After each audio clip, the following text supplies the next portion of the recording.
Hi, welcome back to Science 1206, the motion unit.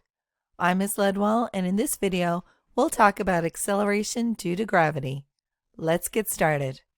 First of all, let's revisit the definition of acceleration. Remember that when a change in velocity occurs, such as when an object slows down or speeds up, then the object is accelerating.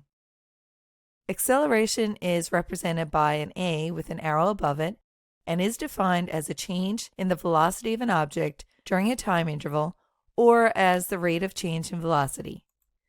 Acceleration is a vector quantity. This means it has both magnitude and direction. Acceleration is usually measured in units of meters per second squared.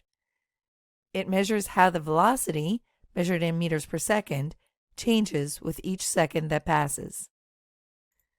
Gravity is an invisible force that pulls objects with mass toward each other. On Earth, this force draws objects toward the center of the planet and causes objects to fall towards the ground. As objects fall freely toward the Earth's surface, they speed up as they fall and experience constant acceleration. Gravity causes all objects to accelerate at the same rate, regardless of their mass, as long as air resistance is not a factor. This is known as acceleration due to gravity. Air resistance is a type of friction, a resistance force, that acts in a different direction than an object is moving in. Without air resistance, every object would accelerate at the same rate as it falls, no matter its mass. The amount of air resistance an object experiences depends on its size, shape, and the speed at which it falls. Let's look at an example of air resistance.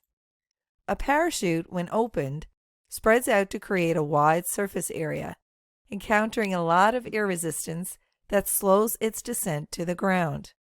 An open parachute ensures a safe and gentle landing for the parachutist. In contrast, when a parachute is not open and is packed tightly together, it has a small surface area and therefore experiences much less air resistance, resulting in a faster fall. If a person does not open their parachute, they could be severely injured. Now let's look at acceleration due to gravity. The accepted value of acceleration due to gravity is negative 9.81 meters per second squared.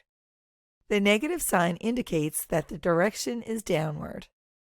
The acceleration due to gravity is normally represented as a lowercase g. Now it's time to review. Complete the lab investigation in Brightspace.